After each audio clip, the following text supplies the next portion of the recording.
नमस्कार। आज हम मैट्रिक्स ऑफ लीनियर ट्रांसफॉर्मेशन इसके बारे में पढ़ेंगे इस लेक्चर में। बेसिस ऑफ वेक्टर स्पेस हम जानते ही हैं, कोई भी जो सेट होता है वेक्टर्स का, अगर वो लीनियरली इंडिपेंडेंट है और वो उस वेक्टर स्पेस को जनरेट भी करता है, उसको स्पेन भी करता है, तो उस सेट को हम बेसिस कहते हैं।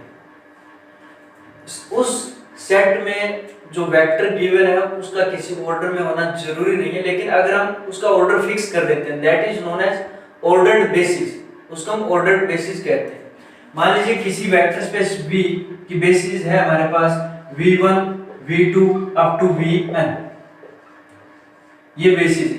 अगर हमने इनका ऑर्डर फिक्स ही कर दिया, पहले नंबर पर यही वेक्टर आएगा V1 को आप कहीं दूसरी जगह पर नहीं लिख सकते। ऐसे करके अगर हम इनका ऑर्डर फिक्स करते हैं, then this set is known as ordered basis.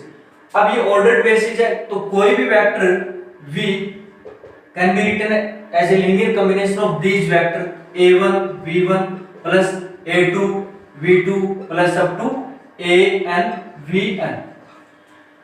तो ये स्केलर भी फिक्स हो जाएंगे, a1 a2 up to an। ये स्केलर इसके फिक्स है v वेक्टर के लिए, अगर बेसिस फिक्स की हुई है और इनका ऑर्डर अगर ऑर्डर फिक्स किया हुआ है तो ये स्केलर भी फिक्स रहेंगे।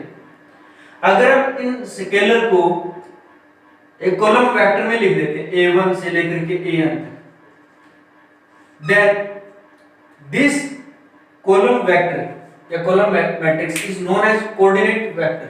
इसको हम कोऑर्डिनेट वेक्टर बोलते हैं क्योंकि ये इस वेक्टर के लिए फिक्स है, इस बेसिस के according. Let T be a linear transformation from U to V, where U and V are finite dimensional vector space over the same field F. इसकी बेसिस हम मान लेते हैं U1, U2 up to UN, ये U की basis है, and V1, V2 up to Vm, this is basis of V। तो T के अंदर इनकी इमेज बनेगी TU1 TU2 up to TUn। ये इमेज है इन वेक्टर्स के अंडर T। तो ये जो वेक्टर होंगे these lies in V, लेकिन V की तो बेसिस ये है। So these can be written as TU1 can be written as A11 V1, इनके लीनियर कॉम्बिनेशन में लिखा जा सकता है, plus A21 V2 plus up to AM1 Vm। Similarly TU2, this can be written as A12 V1 plus A22 V2 plus up to AM2 Vm। Last वाला TUn can be written as AN1N V1 plus A2N V2 plus up to AMN Vm। ऐसे हम इसको लिख सकते हैं। तो coefficient matrix, अगर ये हमारे पास जो कोऑर्डिनेट वेक्टर है और ये बेसिस के वेक्टर है, तो ये जो कोऑर्डिनेट्स है हमारे पास स्केलर्स को लेकर के हम एक मैट्रिक्स बनाते हैं A11 A21 AM1 A12 A22 AM2 A1N A2N up to AMN। ये जो हमारे पास कोफिशिएंट का जो मैट्रिक्स है, अगर हम इसका ट्रांसपोज कर देते हैं तो जो मैट्रिक्स होगा that matrix is known as matrix of this linear transformation T when basis are, इसको हम बेसिस B मान लेते हैं और इसको B डैश मान लेते हैं। अगर हमारे पास B और B डैश बेसिस U और V की है तो इस मैट्रिक्स का जो ट्रांसपोज होगा that is known as matrix of this linear transformation when basis are this, और उसको लिखने का तरीका ये होगा T B B dash, T B B dash. तो T B B डैश क्या बनेगा हमारे पास, इसका ट्रांसपोज बनेगा। एक चीज ध्यान में रखने वाली है, अगर बेसिस बदलती है और ये भी होना चाहिए B और B डैश ऑर्डर्ड बेसिस होनी चाहिए। अगर ये बेसिस चेंज होती है तो ऑब्वियसली ये मैट्रिक्स भी चेंज होगा क्योंकि स्केलर चेंज हो जाएगी। सो this is matrix of the linear transformation. अब इसमें देखिए T B B डैश हमारे पास आया A 1 1 A2 1 up to AM 1, A1 2 A2 2 AM2 A1N 2N up to AMN।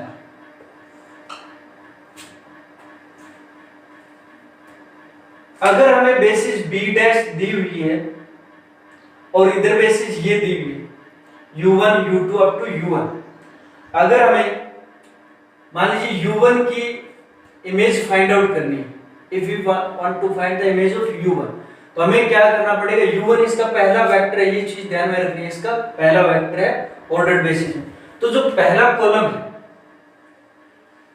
जो हमारे पास पहला कॉलम है, उसको क्या करना पड़ेगा, पहला जो एलिमेंट है A11, इसको आप इसकी जो बेसिस में जो पहला वेक्टर है उससे मल्टीप्लाई कीजिए, प्लस सेकंड को सेकंड से मल्टीप्लाई कीजिए। इस तरीके से AM1 को VM से मल्टीप्लाई करिए और उनको ऐड कर दीजिए, तो वो U1 की इमेज आ जाएगी। ऐसे ही अगर U2 की इमेज फाइंड आउट करनी है तो इसके सेकंड कॉलम को क्या करेंगे, मल्टीप्लाई करेंगे इन वेक्टर से और ऐड कर देंगे तो सेकंड की इमेज आ जाएगी। तो इस तरीके से हम जो B बेसिस है U की, उनकी इमेज फाइंड आउट कर सकते हैं। Now matrix of a linear transformation with respect to standard basis, let T be a basis from Rn to Rm. These are Euclidean space of dimension n and m respectively. T linear transformation है। तो इसकी basis R square n Euclidean space है, इसकी basis बनेंगे हमारे पास E1 is equal to 1 0 0, E2 0 1 up to 0, ऐसे ही En is equal to 0 0 up to 1। यानी ई आर का मीनिंग क्या है, ये अनटपल है सभी के सभी, आर इज अनटपल, सॉरी अनटपल है। तो ई आर का मतलब है आर जो एलिमेंट है वो 1 होगा, बाकी सभी 0 होंगे। तो ये हमारे पास स्टैंडर्ड बेसिस हुई आर स्क्वायर एन की। तो इसका कोई भी जो वेक्टर है आर स्क्वायर एन का, मान लीजिए यू ही, तो u can be written as linear combination. Suppose u is equal to x1 x2 up to xn, u भी n टपल ही होगा। This can be written as linear combination of these vector. हम इसको e1 x1 plus e2 x2 plus up to en xn लिख सकते हैं, या ऐसे लिखना चाहिए हमें x1 e1 plus x2 e2 plus up to xn en। इसकी इमेज फाइंड आउट करने के लिए tu will be equal to x1, क्योंकि linear transformation, x1 t e1 plus x2 t e2 plus up to xn t e n। अब ये linear transformation पर depend करता है, t पर डिपेंड करता है कि e1 की इमेज क्या होगी, e2 की इमेज क्या होगी, लेकिन ये t e1 यानी ये जो वेक्टर बनेगा ये rm का होगा, rm का मतलब m टपल। तो हम मान लेते हैं कि t e1 is equal to a11 a21 up to am1। t e2 is equal to a12 a22 am2। ऐसे ही t e n ये हम कंसीडर करें इस टाइप के एलिमेंट आएंगे, t पर डिपेंड करेगा a1 n a12 up to amn। ये वैल्यू इसमें रखेंगे हम, then tu will be equal to यानी tu is equal to x1 a11 a21 up to am1 plus x2 a12 a22 up to am2 plus जो last वाला हमारे पास बनेगा वो xn a1n a1n ये बनेगा a2n a2n up to amn। अब tu v का एलिमेंट होगा तो t लेट tu is equal to v मान लेते हैं, ये किसी v के इक्वल है और v is of type y1 y2 up to ym, ये इस टाइप का ही एलिमेंट होगा। So y1 y2 up to ym this can be written as x1 a11 a21 up to am1 plus x2 a12 a22 up to am2 plus xn a1n a2n up to amn। y1 will be equal to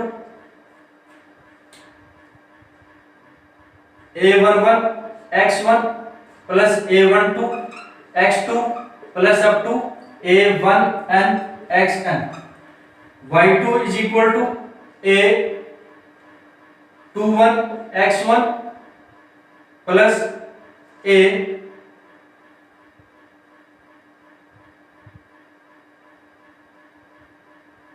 ठीक है ना a21 x1 plus a22 x2 plus up to a2n xn।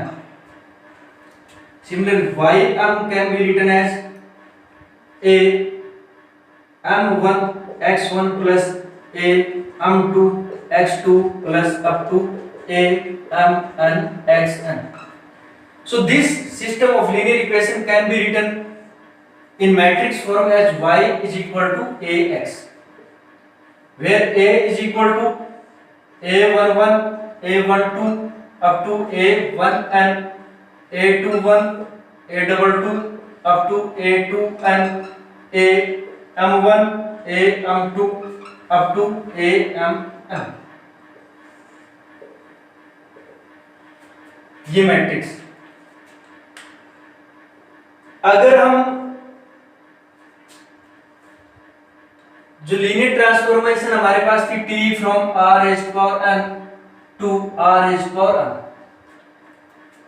अगर हम किसी भी vector की image find out करना चाहते हैं r raised to power n की किसी भी वेक्टर की, तो n टपल का होगा। अगर उसको हम एज ए कॉलम मैट्रिक्स लिख सके, जैसे हमारे पास इसका जो एलिमेंट था यानी जो वेक्टर था x1 x2 up to xn, इसको हम एज ए कॉलम मैट्रिक्स लिख दें x1 x2 up to xn,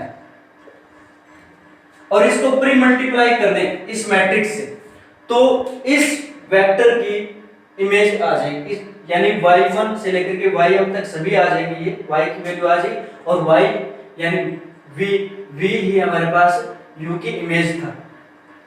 तो किसी भी अगर वेक्टर की इमेज फाइंड आउट करनी है तो उसको कॉलम मैट्रिक्स में लिखो और इसको प्री मल्टीप्लाई करवा दो इससे, तो उस वेक्टर की इमेज हमारे पास आ जाएगी। यहाँ पर जो हमारे पास मैट्रिक्स है, इस मैट्रिक्स का जो पहला कॉलम है, पहला कॉलम अगर आप देखते हो तो वो इवन यानी स्टैंडर्ड जो बेसिस है हमारे पास, यानी जो पहला वेक्टर स्टैंडर्ड बेसिस का उसकी इमेज जो आ रही है, उसकी इमेज हमने ये कंसीडर की, उसके एलिमेंट पहले कॉलम में लिखने हैं। सेकंड कॉलम में जो सेकंड एलिमेंट यानी a2 की जो इमेज बनती है उसके एलिमेंट, तो जो मैट्रिक्स A है वो हमारे पास इस तरीके से बनेगा। Example, find the linear map T from R² to R³ whose matrix is this relative to the ordered basis। ये ordered basis है, हमें लीनियर मैप फाइंड आउट करनी है, T कैसे होगी वो हम फाइंड आउट करेंगे। मैट्रिक्स हमें गिवन है A is equal to 1 -1 -2 3 0 1। तो पहले तो जो बेसिस हमारे पास B है, उनकी जो उसके जो वेक्टर है उनकी इमेज देख लेते हैं। T1 1 यानी इसकी इमेज क्या बनेगी, ये पहला वेक्टर है बेसिस का, तो इसकी इमेज फाइंड आउट करने के लिए हमें क्या करना होगा कि जो B डैश है, जो हमारे पास लीनियर ट्रांसफॉर्मेशन का जो मैट्रिक्स है उसका पहला कॉलम लेंगे, और पहले कॉलम के जो एलिमेंट है उनको इनसे मल्टीप्लाई करके ऐड कर देंगे, जैसे 1 0 1 1। मैंने पहले बताया भी था भी जो बेसिस हमारे पास उनकी इमेज कैसे निकलेगी। तो पहले वेक्टर की अगर इमेज फाइंड आउट करनी है तो पहले कॉलम को आप जो बेसिस है उससे मल्टीप्लाई कर दीजिए, 0 1 1 -2 1 0 1 plus 0 1 1 0। So this is equal to, ये बनेगा -2 फिर 1 फिर 1 -2 -1। T 0 2 की अगर हम इमेज फाइंड आउट करना चाहें, this is equal to -1 0 1 1 plus 3 1 0 1 plus 1 1 1 0। This is equal to 3 4 -1 plus 1 0 -1 plus 3 2। तो ये जो हमारे पास बेसिस है उनकी इमेज आ गई। हमें लीनियर ट्रांसफॉर्मेशन फाइंड आउट करनी है, तो लीनियर ट्रांसफॉर्मेशन फाइंड आउट करने के लिए हम मान लेते हैं कोई भी वेक्टर u है हमारे पास, this is equal to xy, क्योंकि u जो है वो R² को बिलोंग करता है तो ऑर्डर्ड पेयर टाइप का ही होगा। इसकी इमेज फाइंड आउट करते हैं T xy। Since u belongs to R², so u can be written as a linear combination of these two vectors because B is basis। तो u को हम लिख सकते हैं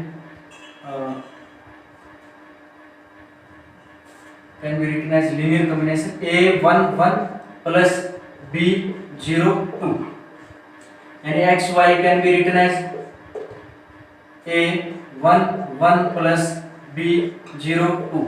अगर हम कंपेयर करते हैं तो a हमारे पास आएगा a is equal to x और a plus 2b is equal to y, a plus 2b is equal to y, which means b is equal to y minus a, और a हमारे पास पहले से x है, तो y minus x upon 2।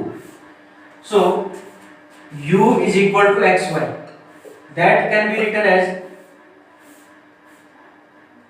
x 1 1 plus y minus x by 2 0 2। u को ऐसे लिखा जा सकता है। अब u कोई भी वेक्टर है उसकी इमेज ही हमें फाइंड आउट करनी है, तो इमेज इसकी फाइंड आउट करने के लिए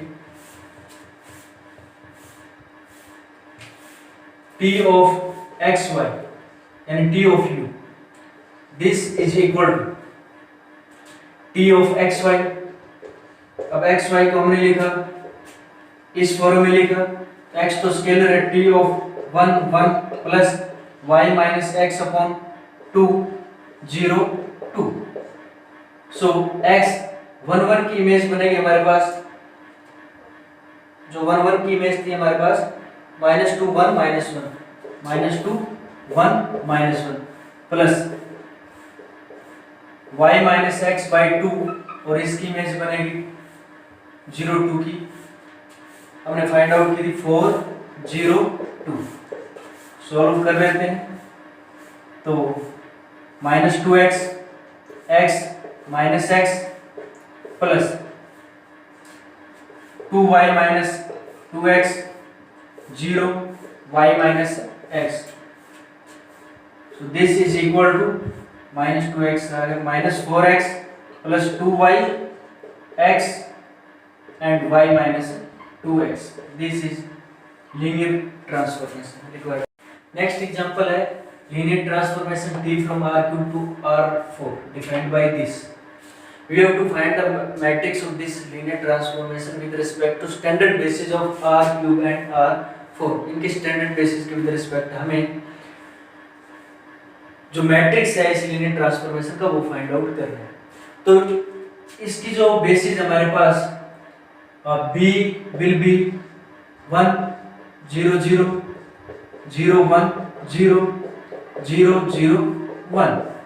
तो पहले हम इनकी इमेज ही फाइंड आउट कर लेते हैं, यानी t 1 0 0 this will be equal to x 0 है, x 1 है, y 0 z 0, इसमें पुट करेंगे 1 2 0 और 0।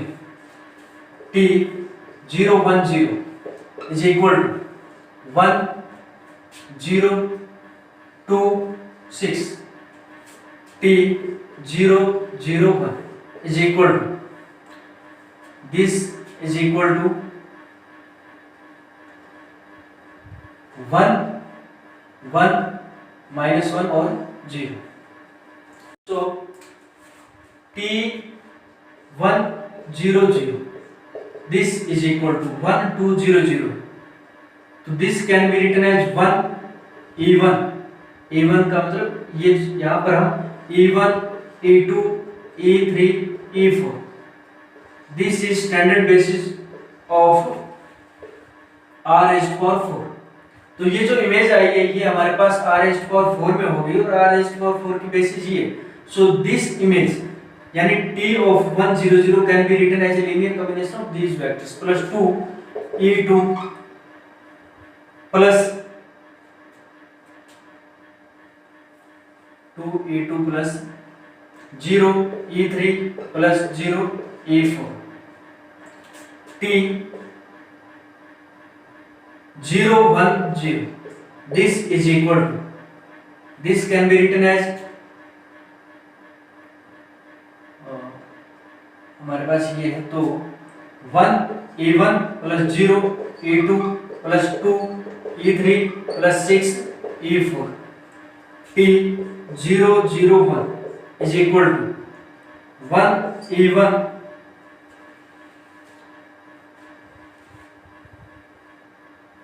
plus 1 e2 plus minus 1 e3 plus 0 e4। तो मैट्रिक्स जो होता है हमारे पास t b b डैश, वो जो मैट्रिक्स होता है हमारे पास यहाँ पर जो भी हमने लिखे हैं कोफिशिएंट जो है, कोफिशिएंट मैट्रिक्स का अगर ट्रांसपोज कर देंगे तो हमारे पास मैट्रिक्स आ जाएगा। तो यहाँ पर मैट्रिक्स बनेगा 1 2 0 0 1 0 2 6 और 1 1 -1 0। This is the required matrix.